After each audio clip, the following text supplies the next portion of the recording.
안녕하세요. 오늘은 정말 많은 분들이 일상에서 흔히 겪지만 그 원인에 대해서는 제대로 알지 못하는 증상, 바로 손발 저림에 대해 깊이 있게 다뤄보려고 합니다. 혹시 오래 앉아 있다가 일어설 때 혹은 자다가 문득 손이 저려서 잠에서 깬 경험이 있으십니까? 많은 분들이 이런 증상을 겪으면 흔히 혈액순환이 안 돼서 그렇다고 생각하십니다.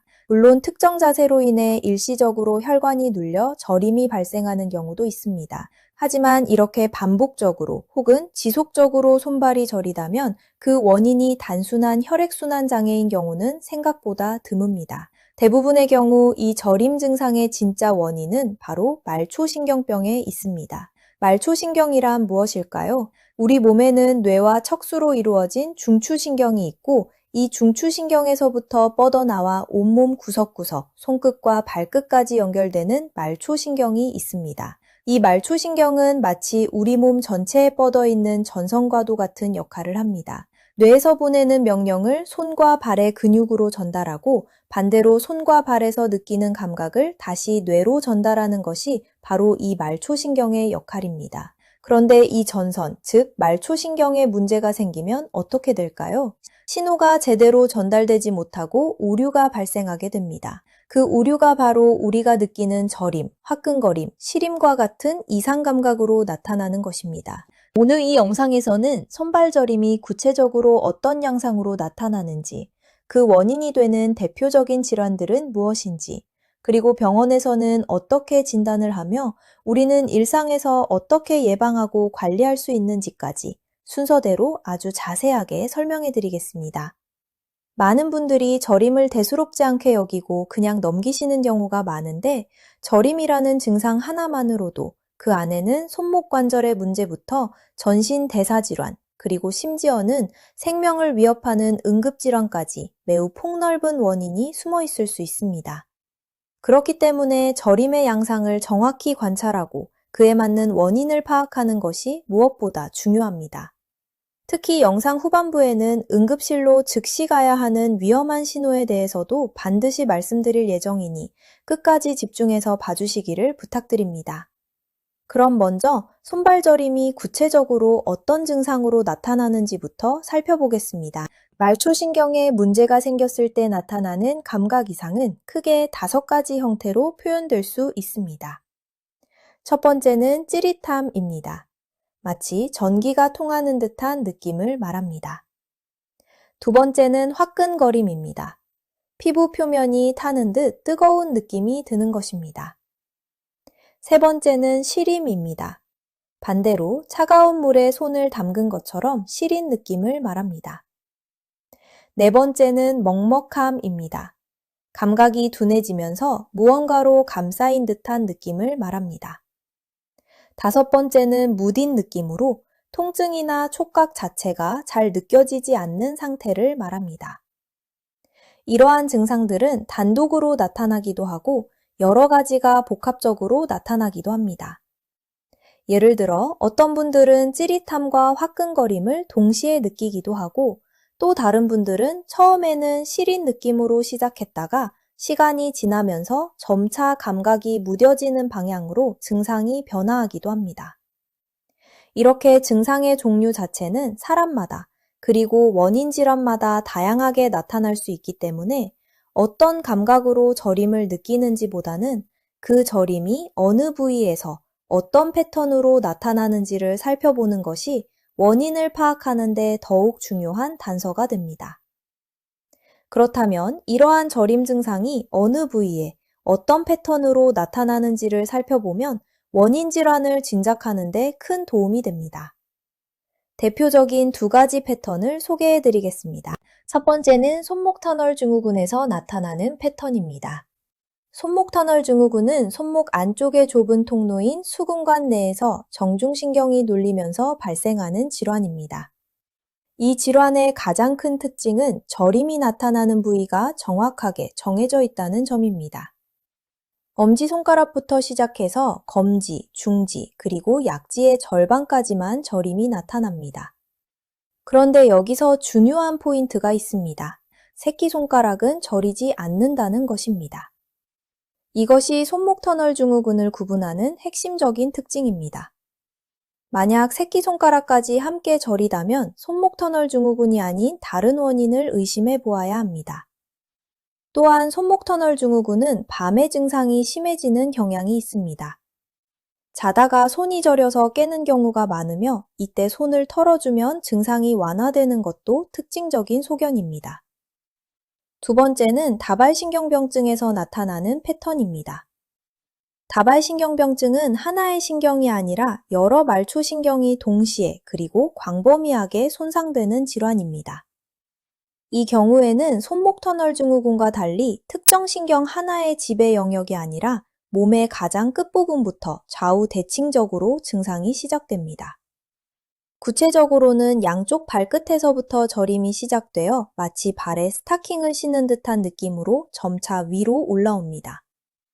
병이 진행되면 손끝에서도 마치 장갑을 낀 듯한 느낌으로 저림이 나타나기 시작합니다.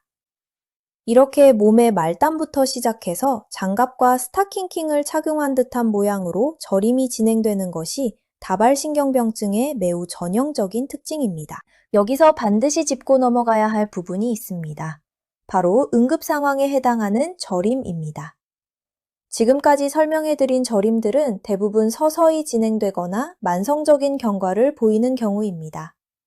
하지만 이와는 완전히 다른 매우 위험한 저림도 존재합니다. 만약 갑작스럽게 몸의 한쪽, 즉 한쪽 팔과 다리에서 동시에 저림이 나타나면서 동시에 말이 어눌해지거나 말을 하는데 어려움을 느끼고 팔다리에 힘이 빠지는 마비 증상이 동반되거나 극심한 두통이 함께 나타난다면 이것은 절대로 지체해서는 안 되는 응급 상황입니다. 바로 뇌졸중을 의심해야 하는 신호이기 때문입니다. 이러한 증상이 나타난다면 시간을 지체하지 마시고 즉시 응급실로 가셔야 한다는 점을 다시 한번 강조해서 말씀드립니다. 이제 증상에 대해 알아보았으니 본격적으로 손발 저림을 유발하는 원인 질환들에 대해 자세히 살펴보겠습니다. 원인은 크게 세 가지 범주로 나누어 설명해 드릴 수 있습니다. 물리적 압박으로 인한 원인, 대사질환으로 인한 원인, 그리고 영양결핍 및 기타 원인입니다. 이 세 가지 범주는 신경이 손상되는 방식 자체가 서로 다르다는 공통점이 있습니다.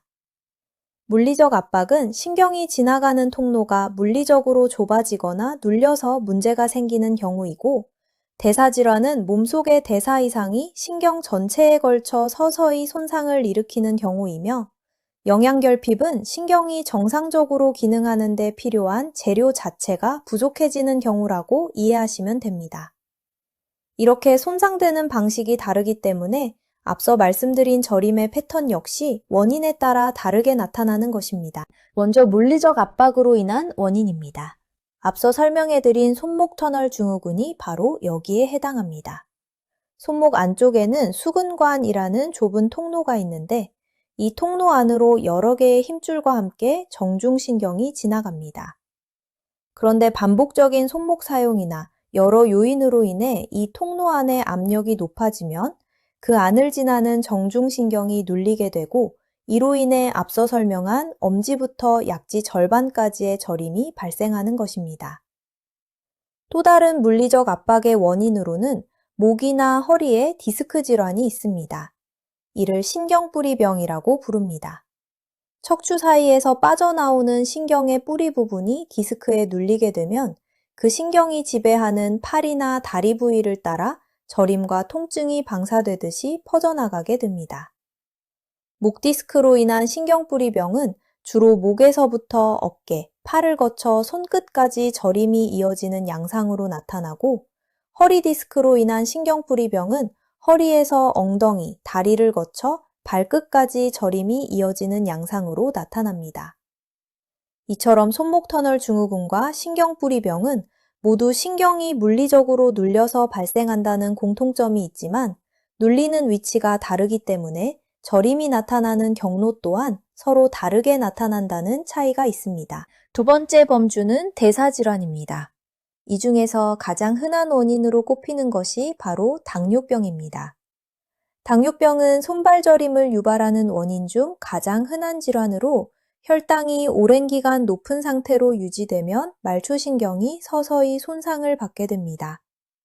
이렇게 발생하는 신경병증을 당뇨병성 말초신경병증이라고 부르며 앞서 설명해드린 다발신경병증의 대표적인 형태, 즉 양쪽 발끝부터 시작해서 장갑과 스타킹을 낀 듯한 패턴으로 나타나는 경우가 많습니다. 다음으로 신부전, 즉 콩팥 기능이 저하된 경우에도 저림이 발생할 수 있습니다. 이를 요독성 신경병증이라고 부르는데 콩팥이 제 기능을 하지 못하면서 몸속에 노폐물이 제대로 배출되지 못하고 쌓이게 되고 이 노폐물들이 신경의 독성으로 작용하여 손상을 일으키는 것입니다. 마지막으로 갑상선 기능 저하증 역시 대사질환의 하나로서 손발저림의 원인이 될 수 있습니다. 세 번째 범주는 영양결핍 및 기타 원인입니다. 신경이 정상적으로 기능하기 위해서는 특정 비타민들이 반드시 필요합니다. 대표적으로 비타민 B12, 비타민 B1, 비타민 B6의 결핍이 신경 손상으로 이어져 저림을 유발할 수 있습니다. 그 외에도 알코올을 과도하게 장기간 섭취하는 알코올 중독 상태에서도 말초신경이 손상될 수 있으며 암 치료를 위해 사용하는 항암제 역시 부작용으로 말초신경병증을 일으킬 수 있다는 점을 알아두시면 좋겠습니다. 이렇게 다양한 원인들이 있다 보니 정확한 진단이 무엇보다 중요합니다. 같은 저림이라는 증상이라 하더라도 그 원인이 손목 관절의 문제인지, 척추의 문제인지, 아니면 전신 대사질환이나 영양결핍인지에 따라 치료의 방향이 완전히 달라지기 때문입니다.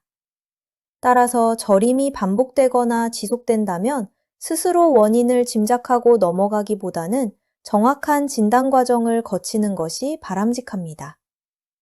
이제 진단 방법에 대해 말씀드리겠습니다. 우선 병원에 가기 전 집에서도 간단히 해볼 수 있는 자가 진단 방법이 있습니다. 손목 터널 증후군이 의심될 때 활용할 수 있는 대표적인 검사가 두 가지 있습니다. 첫 번째는 팔랭 검사입니다. 이는 양쪽 손등을 서로 맞대고 손목을 굽힌 자세를 약 1분 정도 유지하는 검사입니다. 이 자세를 유지했을 때 엄지부터 약지 절반까지 저림이나 이상 감각이 나타난다면 손목 터널 증후군을 의심해 볼 수 있습니다. 두 번째는 티넬 징후입니다. 이는 손목 안쪽 정중신경이 지나가는 부위를 손가락으로 가볍게 두드려 보는 검사입니다. 이때 손가락 끝으로 찌릿한 느낌이 전달된다면 이 역시 손목 터널 증후군을 시사하는 소견이 됩니다. 물론 이러한 자가 진단은 어디까지나 참고사항일 뿐이며 정확한 진단을 위해서는 반드시 병원을 방문하여 전문적인 검사를 받으셔야 합니다.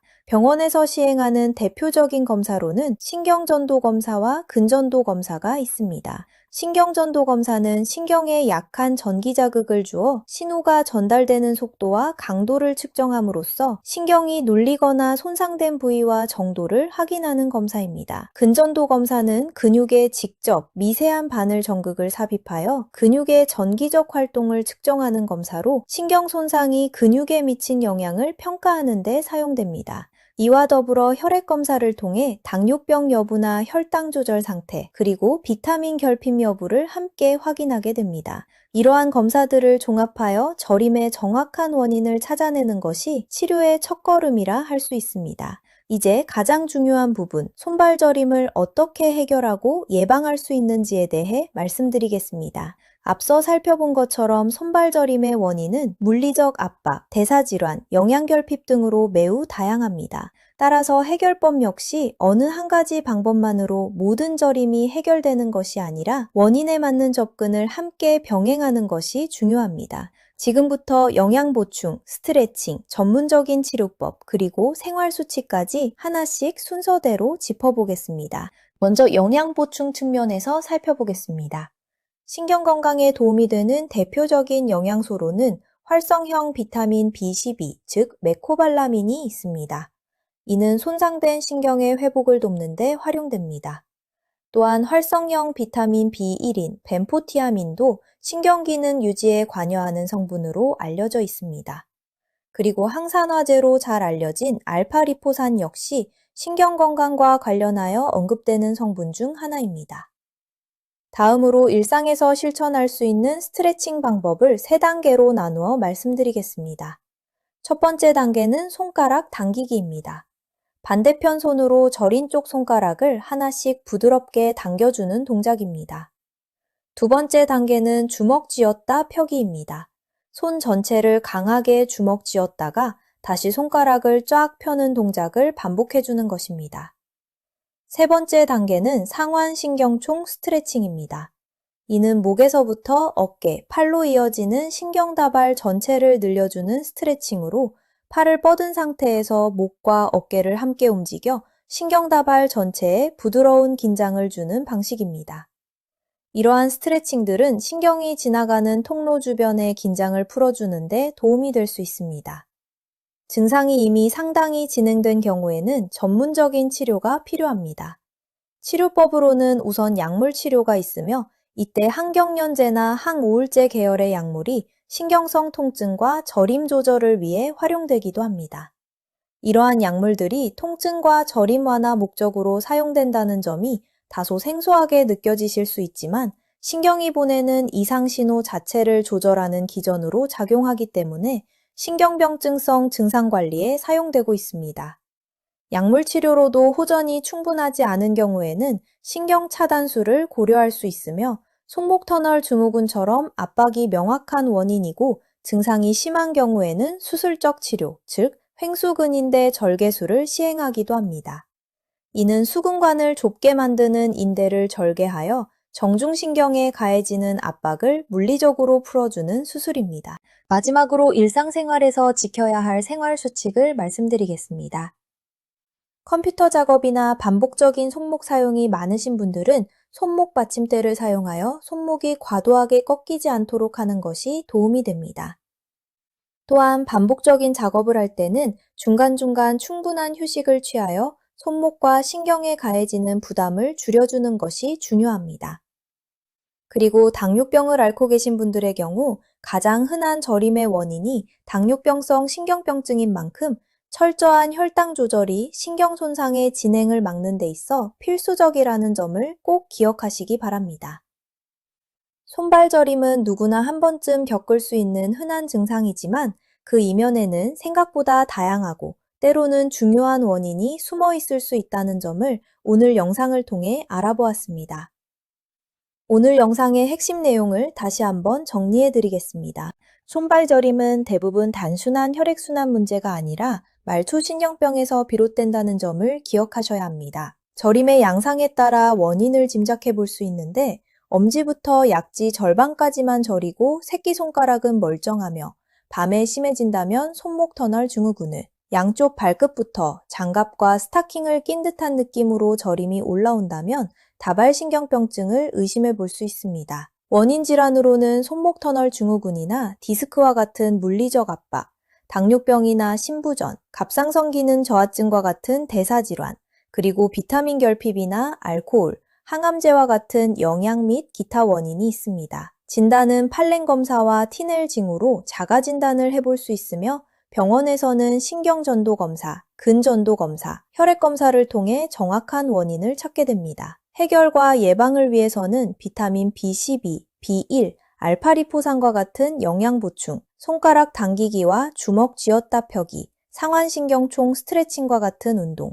그리고 필요시 약물 치료나 신경 차단술, 수술적 치료가 활용될 수 있습니다. 그리고 무엇보다 갑작스러운 한쪽 저림과 함께 언어장애, 마비, 두통이 동반된다면 이는 뇌졸중을 의심해야 하는 응급 상황이므로 즉시 응급실을 방문하셔야 한다는 점을 다시 한번 당부드립니다. 오늘 전해드린 정보가 여러분의 건강한 손과 발을 지키는데 조금이나마 도움이 되었기를 바랍니다. 오늘 영상이 여러분의 건강한 하루에 작은 보탬이 되기를 바라며 다음 영상에서 또 다른 유익한 의학 정보로 찾아오겠습니다. 시청해주셔서 감사합니다.